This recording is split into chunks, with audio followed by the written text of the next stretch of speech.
Je vous le dis, beaucoup sont devenus froids, beaucoup sont devenus tièdes, beaucoup viennent par formalité. Ce n'est plus par conviction, ce n'est plus par dévouement, ce n'est plus par courage, mais venir parce qu'il faut venir. Je n'ai pas le choix, je ne sais pas quoi faire, il faut que je sois là quand même pour que Jésus me voie. Et beaucoup sont dans cette période. Et il arrive par moments ton corps même te lâche, tu n'as plus de force physiquement. Tu veux bien servir, le cœur part, mais le corps ne répond pas à l'appel de l'esprit. Et c'est pourquoi le Seigneur est venu ce soir pour nous rappeler quelque chose. Et je bénis le Seigneur parce qu'il y a encore de grandes choses dans des vases que nous pouvons considérer vides, mais que Jésus a rendu précieuses, des vases précieux, et qu'il a utilisé ce matin pour nous parler. Et je bénis le Seigneur parce qu'il y a certains points que le Seigneur m'a mis à cœur qui ont apparu dans ce message que nous avons reçu de la part de la servante de Dieu, la diaconesse Amélie Zemo. Béni sois-tu, Seigneur, pour tout ce que tu es en train de faire de ta fille. Le Seigneur nous dit ce soir qu'il a déjà tout payé. Jésus a déjà tout payé. Frère, Jésus a déjà tout payé. Il n'y a rien qui soit impayé. Jésus a déjà payé notre dette.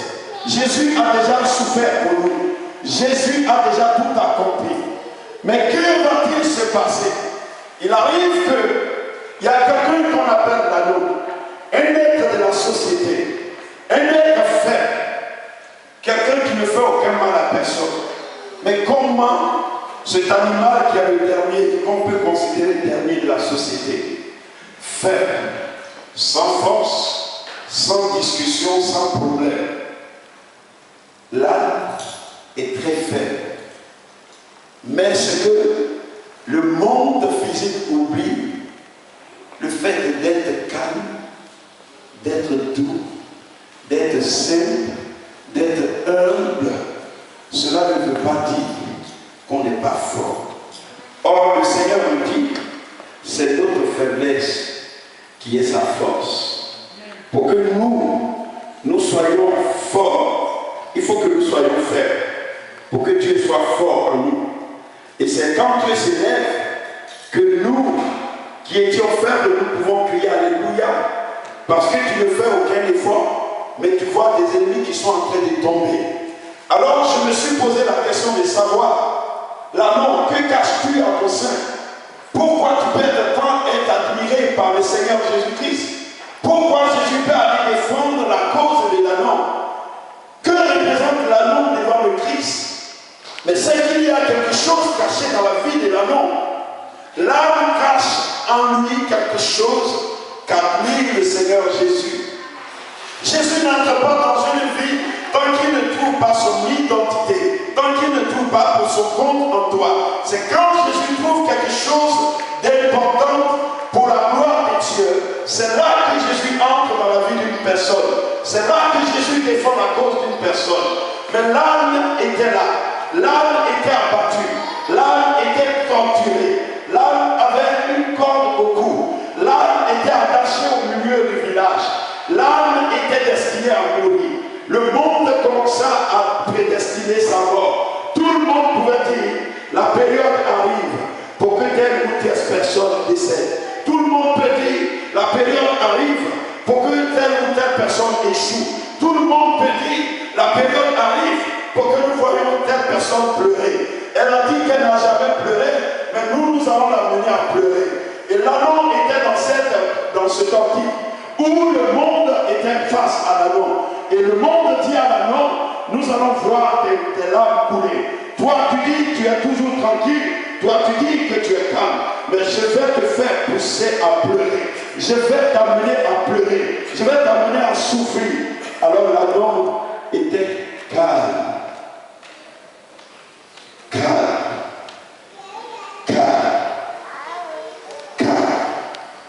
Bien aimé, le calme, ce n'est pas une faiblesse, c'est une force très puissante.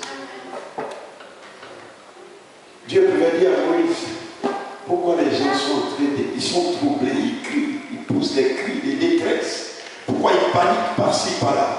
Pourquoi tu paniques? Le Seigneur te dit, pourquoi tu paniques, frère? Pourquoi tu paniques face à la situation? Pourquoi est-ce que tu es en train de t'agiter? Pourquoi tu cries? Pourquoi tu veux que tu vas attirer les regards sur toi? Des regards qui ne peuvent apporter aucune solution. Pourquoi tu promènes tes regards par-ci, par-là? Pourquoi est-ce que tu ne peux pas fixer tes regards sur quelqu'un? Quelqu'un qui est la solution, qui est la personne de Jésus-Christ. Il n'y a que lui seul qui peut te sortir de là où tu as été mise. Il n'y a que lui seul qui peut te sortir de là où tu as été attaché. Il n'y a que Jésus seul qui est ta solution. Pourquoi promènes-tu tes regards si le monde te méprise? Pourquoi t'agis-tu si le monde te méprise? Pourquoi cherches-tu à te justifier devant les êtres humains? Ils ne te comprendront jamais. Ils ne te comprendront jamais. Ils ne t'écouteront jamais. Ils ne te soutiendront jamais. Ils ne feront aucune résolution dans ta vie. Ils n'ont pas de solution. Ils n'ont que des problèmes. Le monde n'a que des problèmes. Le monde n'a que la souffrance. Le monde n'a que la violence. Le monde n'a que la torture. Il n'y a point de solution dans le monde. Quiconque se confie à l'homme se trompe de chemin. Mais revenez à Jésus. Regardez et fixez vos regards sur la croix. Parce qu'à la croix, tout a été déjà accompli. Au nom de Jésus-Christ. Amen. L'anneau est resté calme. L'anneau est resté calme. Et Dieu veut que l'Église, tu restes calme. Tu es très agité. Les gens ne comprendront pas ta souffrance. Même si tu coules des larmes, tes larmes réjouissent certains cœurs. Parce que beaucoup, certainement, voulaient te voir entre des gémis. On se réjouit. Mais sache une seule chose. Il y a un Dieu. Son nom s'appelle Jésus-Christ. Amen. Il ne fait exception des personnes. Il ne juge personne. Il est le chercheur de tous ceux qui souffrent. Alléluia. Amen. L'homme va certainement entendre parler de Jésus. Parce qu'avant que Jésus ne passe quelque part, il y a déjà son message, il y a déjà son témoignage, il y a déjà ses miracles qui l'ont dénoncé. Et l'homme a entendu parler du Fils de Dieu. Si tu es là ce soir, c'est parce que tu as entendu parler de Jésus-Christ, qui a déjà payé le prix pour toi. Et c'est ce prix qui t'a convaincu du fait que Jésus a pris ton fardeau sur lui. Et qu'il est allé jusqu'au séjour des morts à cause de toi, à ta place. Et que Dieu l'a ressuscité d'entre les morts. Afin que tu ne souffres plus. Alors l'anneau, ayant entendu, va se tranquilliser. Je connais ceux qui ont la foi, frère, ils sont des calmes pas possibles. Alléluia. En vérité. J'ai dit ceux qui ont la foi ne s'agitent pas devant les situations. Pourquoi? Parce qu'ils savent que pour que la foi se mette en route, il faut qu'il y ait un mouvement. Parce que la foi, c'est un mouvement. Alléluia. Amen. Le Saint-Esprit vient émettre le mouvement là où il y a un mouvement. Donc, avant que l'Esprit de Dieu n'agisse, il faut qu'un lieu soit agité par le diable.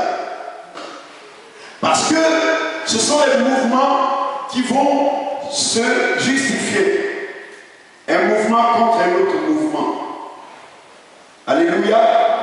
Un mouvement contre un autre mouvement crée la délivrance. Le mouvement de l'Esprit de Dieu et le mouvement de Satan, les deux, quand ils s'opposent, c'est la délivrance qui se manifeste. C'est pourquoi Jésus regarde et cherche tous ceux qui sont possédés, parce qu'il a le mouvement de l'Esprit de Dieu. Et il veut créer un mouvement dans ta vie, afin que le monde qui te jugeait et qui te condamnait soit dans la confusion au nom de Jésus-Christ. Amen.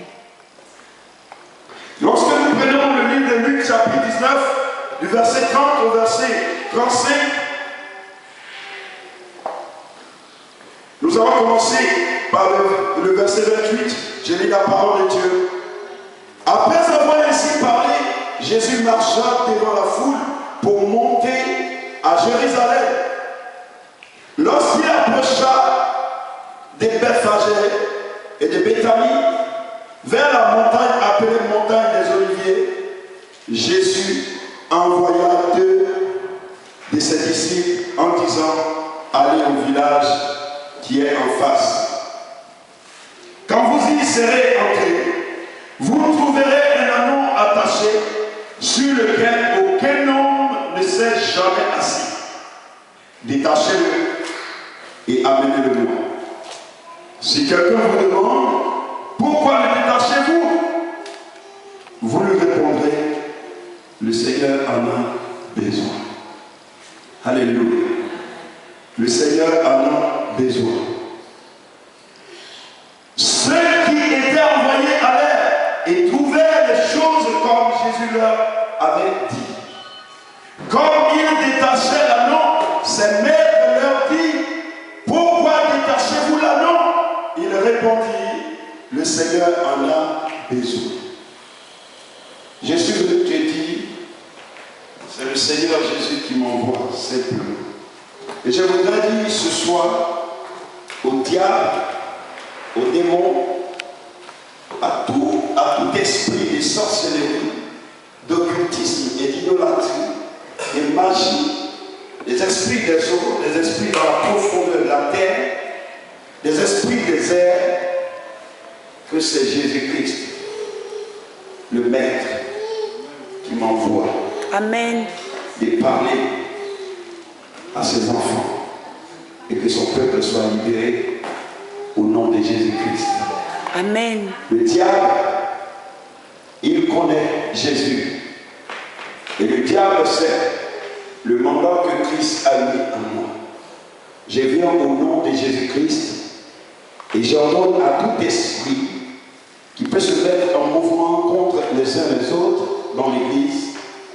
Et je dis à ces démons: vous lâchez prise ce soir, le peuple et les enfants de Dieu, et vous partez dans les lieux amis au nom de Jésus-Christ. Au nom de Jésus-Christ. Je dis ce soir, le Saint-Esprit descend dans vos vies.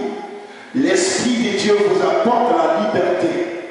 Parce que là où il y a l'Esprit de Dieu, il y a la liberté au nom de Jésus-Christ. Amen.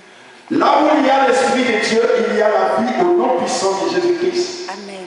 Que tous ceux qui étaient angoissés, attristés, abattus face aux difficultés, je proclame la liberté de Jésus dans vos vies au nom de Jésus-Christ. Amen. Recevez ce soir la délivrance par le Saint-Esprit de Dieu dans le nom de Jésus-Christ.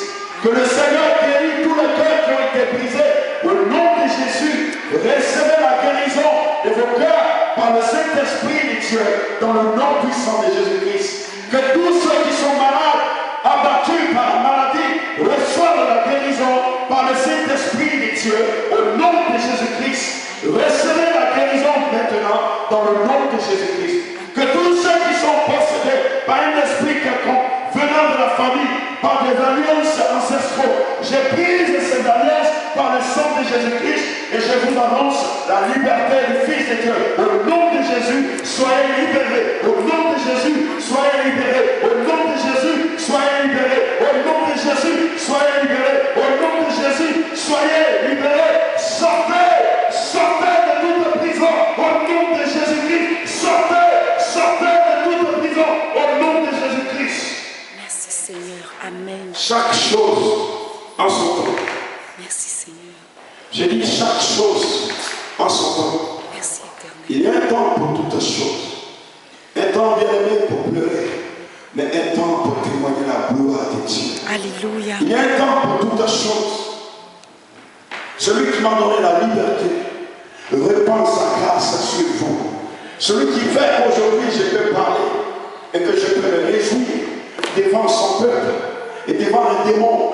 Je vous dis, au nom de Jésus-Christ, que vos prières soient exaucées. L'anneau est resté calme. L'anneau a fait appel à Jésus. L'anneau regardait il les regardait dans la direction de Jésus. Et comme Jésus, c'est un père qui est calme, parce qu'il sait qu'il est le maître, il ne s'agit que pas devant les situations. Jésus va découvrir la non le calme. Jésus va découvrir la non la foi. Jésus va découvrir la non l'espérance. Et comme Jésus a l'espérance de vie, Jésus-Christ va descendre dans ce village parce qu'il y a quelqu'un qui le ressemble, parce qu'il y a quelqu'un qui l'appelle dans son cœur.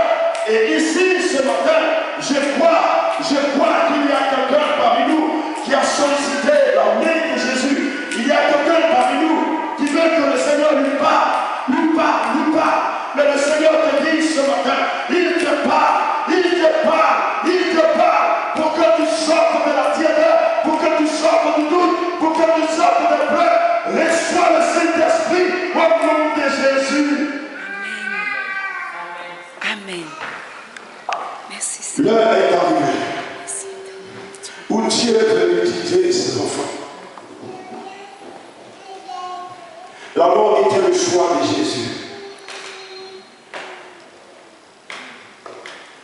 L'amant ne savait pas que Jésus l'avait choisi.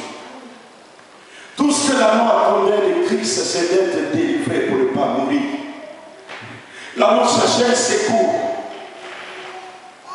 Et c'est pourquoi ta pensée n'est pas la pensée de Dieu. C'est parce que tu penses de toi que Jésus pense de toi. Tu es en train de limiter la main du Seigneur dans ta vie. Oh, le Seigneur ne veut pas simplement te délivrer. Parce que plus tu es délivré, plus tu es exposé à des regards. Quand on reçoit la délivrance, on doit maintenant être assoiffé de l'Esprit de Dieu. Et l'homme ne savait pas que Jésus allait faire son entrée dans sa vie. Quand l'homme a reçu la grâce de Dieu, l'homme disait, alléluia, je suis délivré. Mais Jésus a dit, je n'étais pas délivré seulement. Mais je veux te prendre pour me servir de toi. Et quand Jésus t'appelle, c'est pour se servir de toi. Et depuis longtemps, tu n'as pas compris, frère, tu n'as pas compris, ma soeur. Jésus veut se servir de nous. Il veut prendre ces nations et toute la terre entière par notre vie. Jésus veut agir dans ce monde pour libérer les captifs. Le Seigneur a besoin des anneaux. L'anneau arrête de te réjouir du fait que tu sois délivré seulement. Il veut faire de toi un serviteur et un servant de Dieu pour épargner ce monde par sa puissance, par sa parole. Lève-toi maintenant et saisis l'occasion au nom de Jésus. Il y a quelque chose. Dans nos croyances, c'est la délivrance qui suffisait. Le désespoir était entré. Pourquoi te laisses-tu abattre par la situation? C'est la situation qui glorifie. Tu ne sais même pas que la situation est en train de trembler parce que Jésus arrive. Parce que Jésus arrive. Et je te dis, Jésus arrive. Jésus arrive à ta porte maintenant. Jésus se tient à ta porte. Regarde écoute ce que le Seigneur te dit. Il te dit, ouvre maintenant la porte. Parce qu'il veut entrer en toi. Parce qu'il veut t'utiliser. Parce qu'il veut faire de toi son instrument. Il ne veut pas la gloire seulement sur toi. Mais il veut faire de toi un serviteur de Dieu.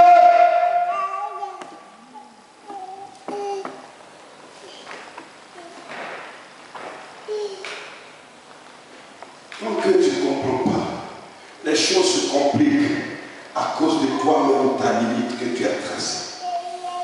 Jésus ne peut pas entrer parce que tu ne lui ouvres pas la porte. Et tu veux seulement être délivré, libéré. Mais il fallait que l'homme entre dans la cité de la liberté qu'on appelle Jérusalem. Amen. Tu es délivré, mais tu n'es pas encore entré à Jérusalem. Il faut entrer dans la cité de la liberté. Là où on sert Jésus. Et c'est pourquoi Jésus va faire entrer l'anneau. L'anneau va recevoir des acclamations, un accueil chaleureux. Recevoir et un accueil chaleureux. La monde va se sentir vivre maintenant la vraie vie lorsque le peuple a commencé à recevoir. Alléluia, frère. Lorsque tu es en train de crier de joie pour une âme qui s'est ajoutée à l'église, frère, tu penses que tu es en train d'honorer Jésus seul, mais sache que au travers de l'âme qui est entrée dans l'église, tu es en train d'honorer aussi le Seigneur Jésus. Amen. Et c'est pourquoi j'encourage le peuple de Dieu à ne pas négliger les nouveaux convertis. Je vous en supplie, aidons le peuple de Dieu à entrer à Jérusalem. Encourageons le peuple de Dieu à entrer à Jérusalem. Ne construisons pas des murs autour de nous. Ne bâtissons pas des murs autour de l'église. Des gens peuvent empêcher les gens de dehors de voir ce qui se passe à l'intérieur. Mais faisons en sorte que les barrières tombent et que tout le monde voie la joie et la paix de l'éternel Dieu qui se manifeste dans l'église et que tout le monde court vers le Seigneur pour servir Jésus-Christ de Nazareth, parce que c'est en cela que nous sommes appelés. Amen. Allez.